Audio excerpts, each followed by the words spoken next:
Hi, Andy. Hi, Victoria. Today we have a very interesting integrative family physician, Tanmeet Sethi. She is a medical doctor who helps her patients find joy even in the most difficult of circumstances. And I understand she also is a practitioner or enthusiast for psychedelic medicine. Well, let's get her on. Dr. Tanmeet Sethi is an integrative family physician and a clinical associate professor at the University of Washington. She is an activist, the author of Joy is My Justice, and a TEDx speaker. Tanmeet has dedicated herself to caring for marginalized patients in Seattle's refugee, uninsured, and homeless populations, as well as in global communities traumatized by man-made and natural disasters. Welcome, Tanmeet.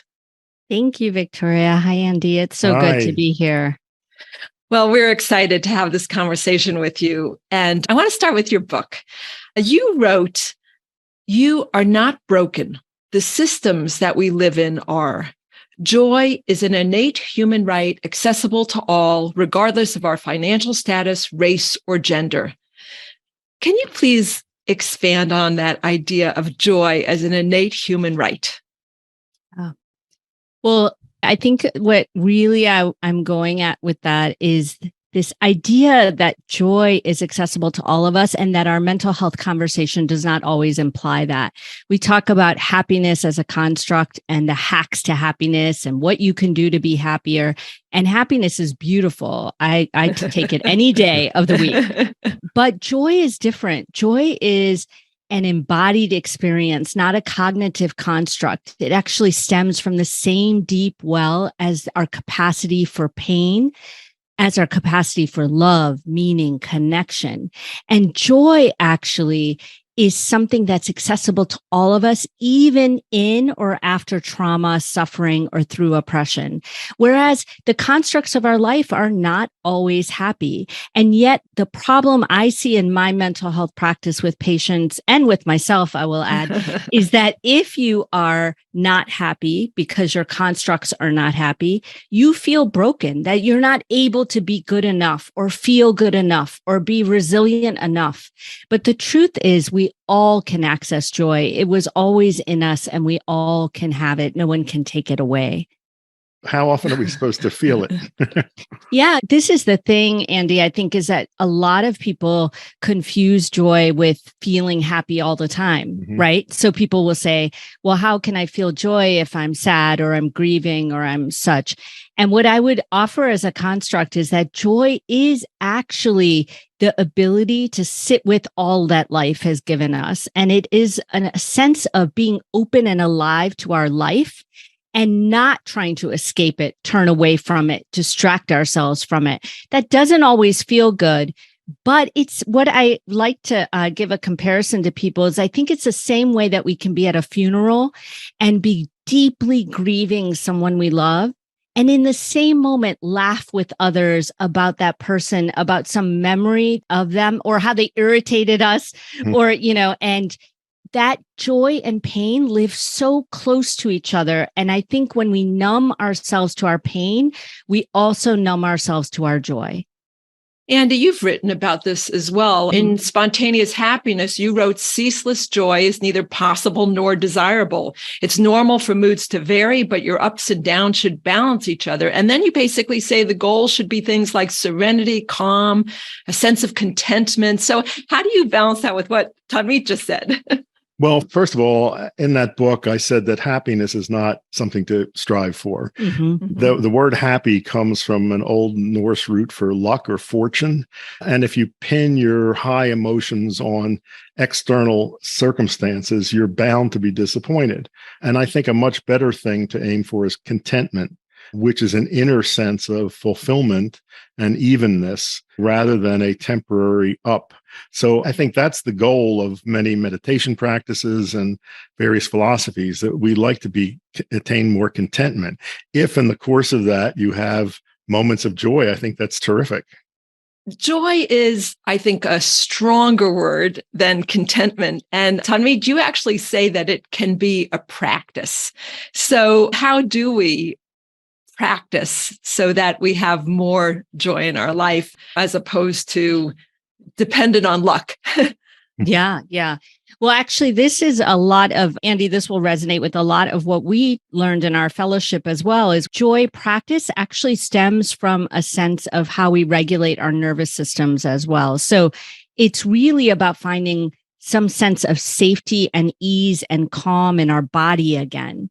And that's what I would really offer, is that, as Andy was saying, happiness is this luck or fortune. It's cognitive evaluation. Whereas if we can really get into our body and feel our breath, feel movement, feel different practices in our body, we actually can practice joy, because there are ways when we calm and regulate our nervous system where we're actually giving our body and our minds the message, you're okay, you're safe right now. Even if the world doesn't feel safe, or if life isn't completely okay, you're okay right now in this moment. I'm giving you this moment of nurturing. I'm giving myself that moment. And so there is a way that we practice that through our nervous system. There's also many tools I talk about in the book, such as gratitude or self-compassion, where what we're doing in the neuroscience has caught up to show how this works in our body and our brain. But we're really giving ourselves that companionship, that nurturing, that looking for the good in us and the good in the world, even when life is not good. So I would have to say one of the ways that I experience joy is dancing. And I, for many years now, since my children grew up, interestingly enough, have taken dance classes. And I am aware when I'm in these classes that I'm often smiling and I'm often really feeling joyous. So I would say that's a practice for me. And I'm wondering, for both of you, do you have a personal joy practice? Or Andy, I just can imagine your dogs might be part of it. Dogs are part of it. Also plants and flowers and producing them. They give me much joy. I'd say cooking also. And I think of joyful experience a lot in the company of others, with getting together with friends and laughing and telling stories and whatever, doing things together. Yeah. And for me, actually, Victoria, dancing is my number one. So it is the fastest way I can move my body and my mind to somewhere else. There's no doubt. In the data and the neuroscience, the researchers even show that as we contract our muscles with any movements, we produce anti-inflammatory cytokines. And they call them hope molecules. And I actually think that's so empowering, to think that we can feel down, we can feel sad, and we can move our body and create hope that there might be another moment lying ahead of us. And so movement is a really big one for me. My children joke that they say that my most joyful place would be if I were swimming in a warm ocean while I was cooking and dancing in the ocean. All right. So if dancing and, let's say, more globally, movement is number one, what's number 2, 3, 4, and 5? I would say laughter, especially laughter in the company of others, brings me great joy.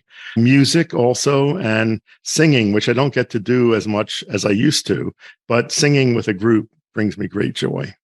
Oh, that's really cool. And I think what's interesting, Andy, is that every one of the things that we've all named so far really are about connection. Right? And their connection to people, to loved ones, to nature, to food, to this world around us. And this sense that all these practices connect us deeper to others and to ourselves, and to help us find a sense of belonging in the world. So it's really, there's commonality in all of it.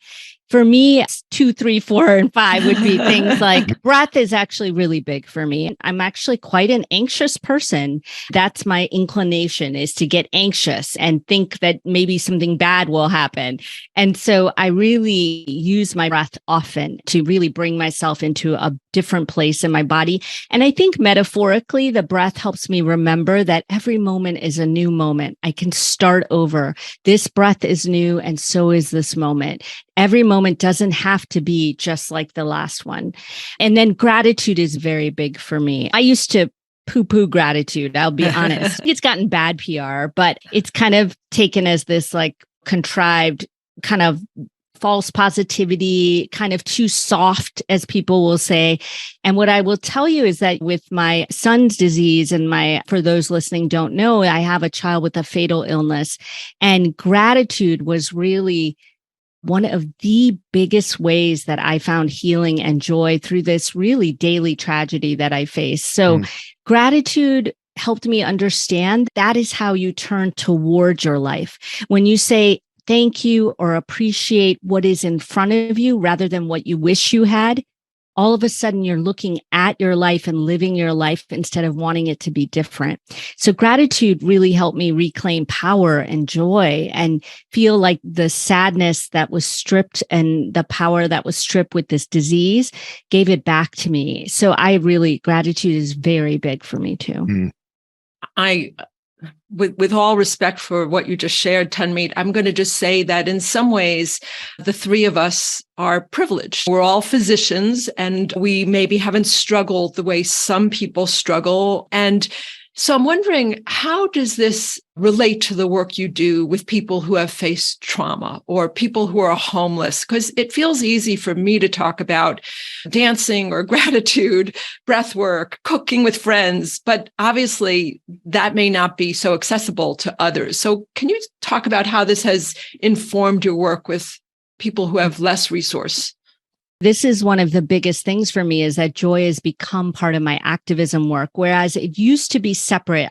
And I used to feel that way, Victoria, where I felt like my activism could not have joy linked to it, because then I would be not suffering with the people, or I would be having too good a life, or frivolously joyful is how it felt.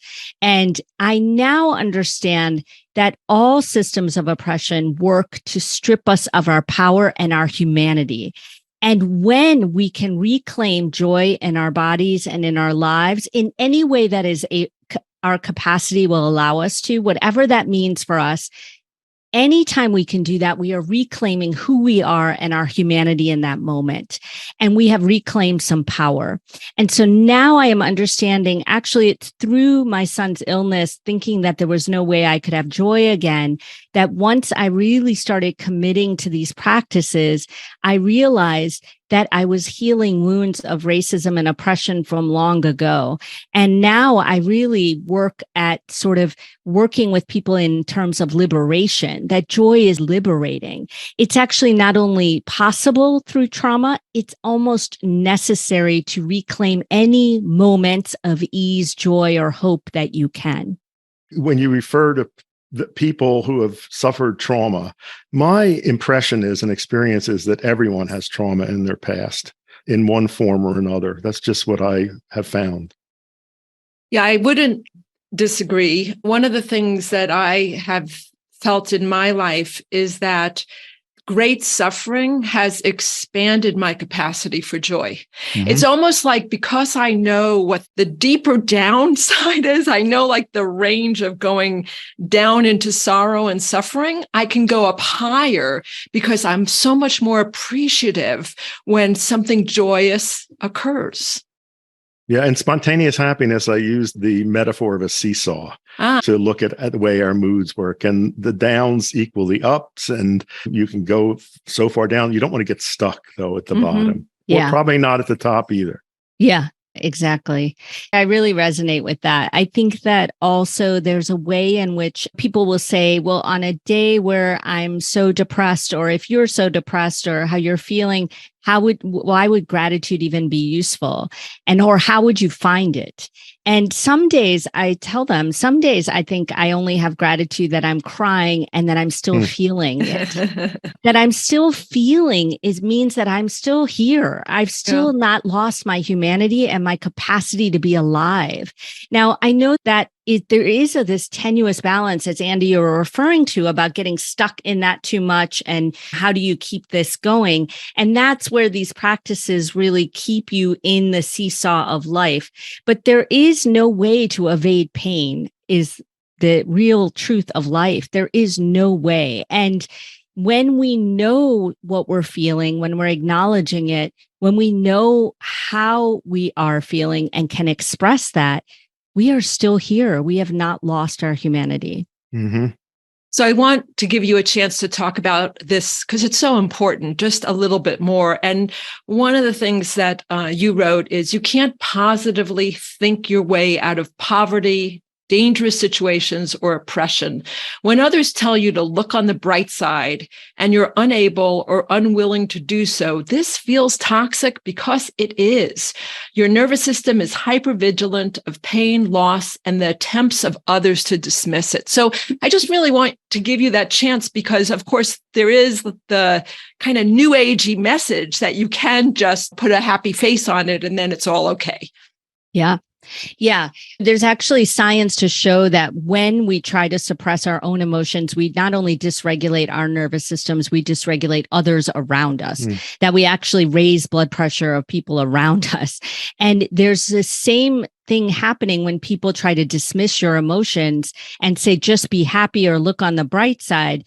Then we are having our nervous systems further incited by feeling invisible or not seen. I think it is really important to understand this delicate balance. I'm sure you're both I think everyone has experienced this. I sure have, where people will tell me, particularly in relation to my son, they will say, well, at least you have 2 other healthy children. Yeah. As if that is supposed to make it okay. And actually, it feels so dismissive. It feels so hard to hear, right? I'm so glad you're strong enough to manage this. As if this was some race for spiritual strength of capacity when I'm just trying to be a human, right? I'm not superhuman. So there's this way that if people can understand where we can say something like, I love you. I don't know how this pain feels, but I'm willing to sit here with you in it. I want to be here for you, and I will figure out what way that would look best as we go on. All of that is still acknowledging people's pain and knowing they have to be where they are, but supporting them through it. There is a difference between, hey, just think about something good, you'll feel better. I mean, if somebody doesn't want to at that moment, or if they can't, that is very harmful, I think. I'm glad you gave some examples of better things to say, because I think a lot of people struggle with this. Like, what is the right thing to say? And then sometimes people retreat and they feel so unable to know how to be supportive, so unable how to stay in a circle. And it happens all the time. For example, when someone becomes ill with cancer, when someone has a death in their family, and some people just, for whatever reason, maybe we're not teaching this well enough in our society, don't know how to show up as just showing up as either witness or companion, knowing there are no right words. Yes. And actually, I had family members as well as good friends not call me for a year or 2 after this diagnosis. Was really hurtful. And it wasn't until I had some sort of sense of how I was going to thrive through this that I could approach them and say, that really hurt me. Why didn't you call me? Why didn't you come? And they all said the same thing. I didn't know what to say, exactly what you're saying. And I have empathy for that. But I also told them, I said, you say, I love you. You say that I'm here for you. That's all you have to say, but you should say something. And I don't know if you remember, Victoria, in the book, I actually even say that people tell me, now this is one that I think a lot of people say, and it comes from such a beautiful place, but people say, I can't imagine what you're going through. And I think that's true. None of us can step into someone else's shoes. I think that's true. And yet, I think that there's some way that we could understand that imagination is a bridge of justice. It's a bridge of connection. So when I have the strength and the energy, when someone says that to me, I will say back to them, I really wish you would imagine what it feels like for me, because you'll know your own pain better.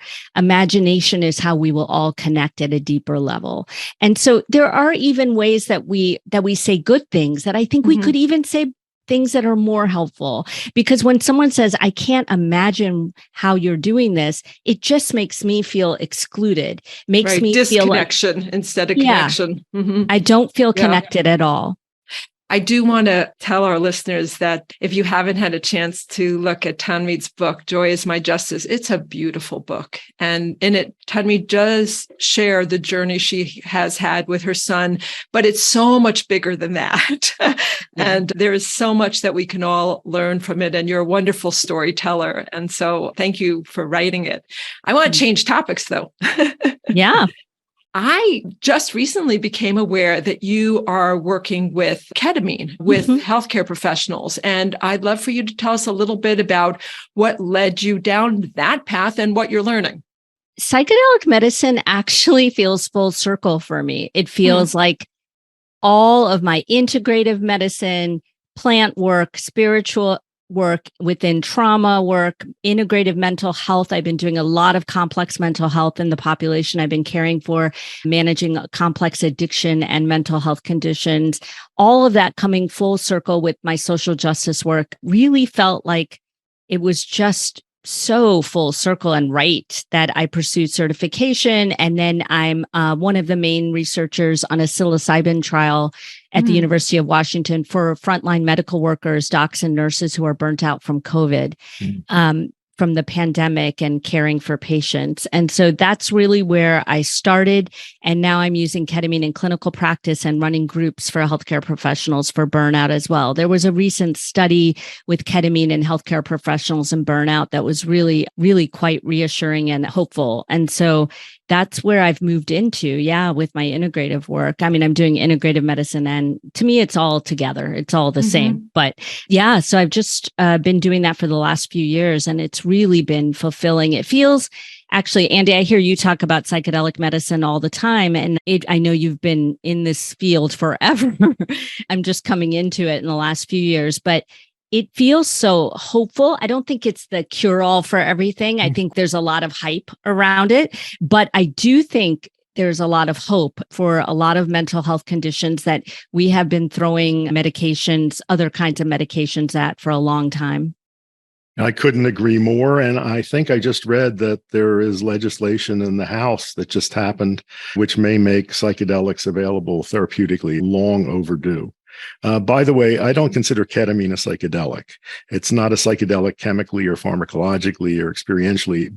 It travels with them, and I think it has its uses. But I think mostly now it's functioning as a placeholder until psilocybin especially becomes available, MDMA, and that's got to be happening very soon.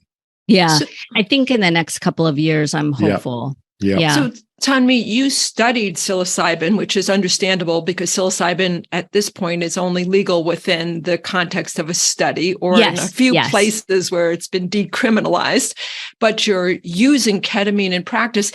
What are you noticing in terms of the difference between using the psilocybin within a research study versus having access to legal ketamine? Yeah, well, I agree with what Andy's saying. And then I also would put an and to that, which is that there's still a way that it is still altered state work. And so there is some real commonality there. I kind of thought ketamine would be only a placeholder until I was able to access psilocybin and MDMA, which I studied in my certification and working in academics.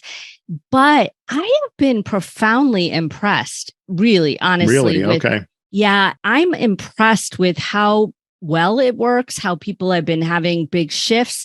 I think it's more that there are people who just have never done altered state work that are finding ways of new insight, perspective. There's also some interesting pharmacokinetics around ketamine, around BDNF and ketamine. And so really, really hopeful studies around the neuroplasticity potential of ketamine. And so I don't know that I will stop using ketamine even after they're accessible, only because it allows a variety of choices, first of all, of which one is right for who.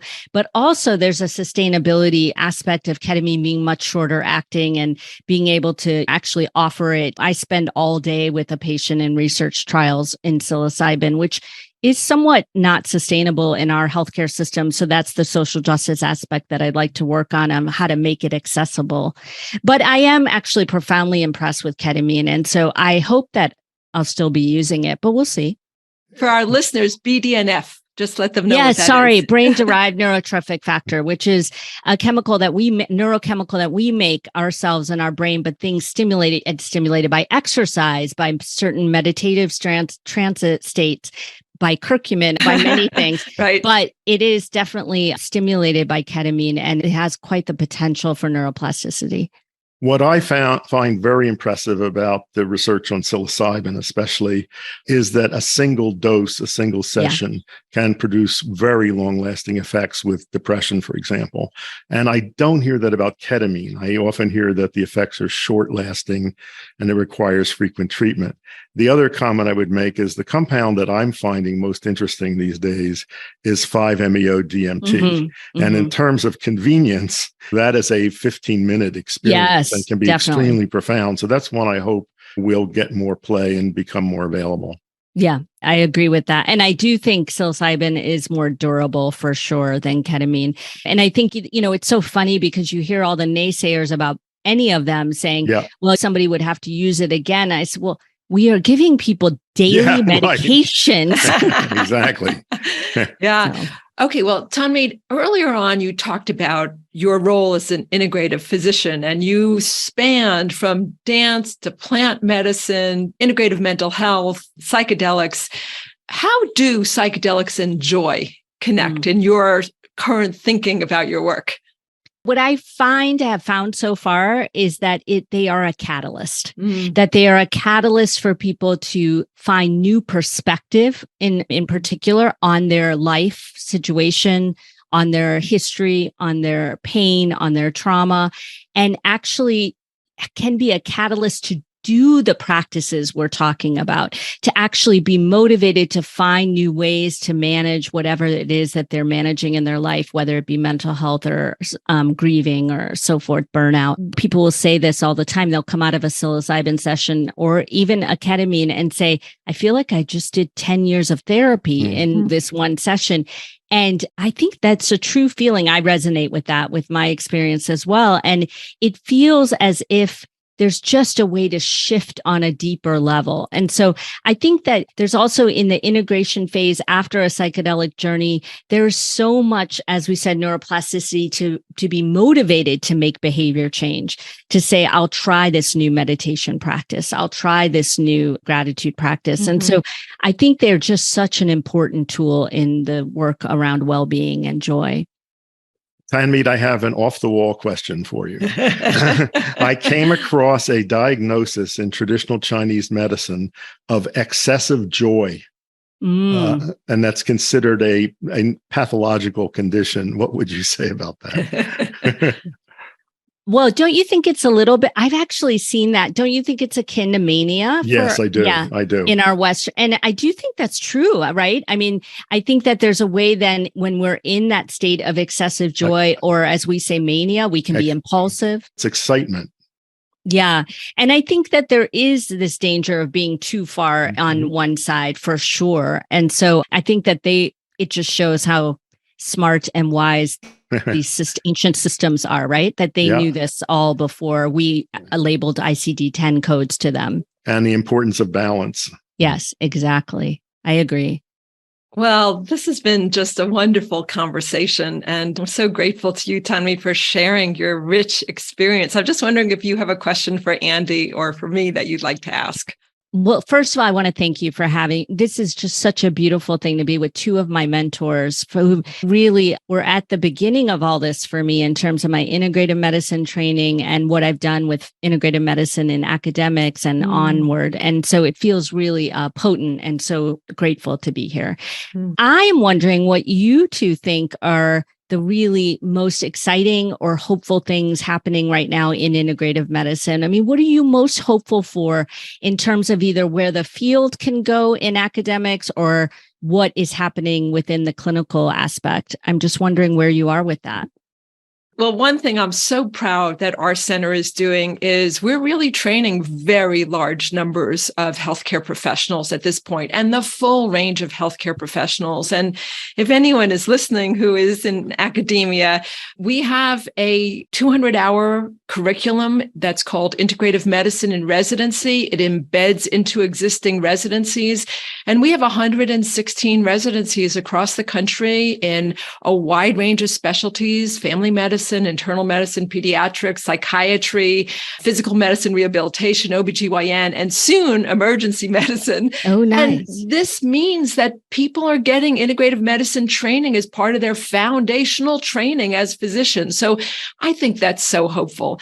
The second thing I'm going to say is that I do think we're on the cusp of very important, I'll use your word, potent, paradigm shifting therapies. So whether that's psychedelics, which are clearly coming, whether it's being able to change the microbiome in ways that make diseases really go away, whether it's understanding energy, so these things that stimulate the vagus nerve or microcurrents that help people with pain. These were things that people completely disregarded. The gut meant nothing. Electricity meant nothing. And psychedelics were only evil. So here we are with these really revolutionary new therapeutics that I think are going to radically change the way we practice medicine. And I've always said that one day we'll be able to drop the word integrative. It'll just be good medicine. Our healthcare system is in such disarray. It may totally collapse. And what we're doing has to be the foundation of a new system. Yeah. Yeah, I agree. I mean, my patients would always ask, what is integrative medicine? And the first thing I would say is, well, first of all, it's just good family medicine. And then I would go on and to explain different things to them. And I would say, if anyone's listening, the integrative medicine and residency program, I couldn't agree more. I did that with my residents for quite a few years, and it was really life-changing for some of them.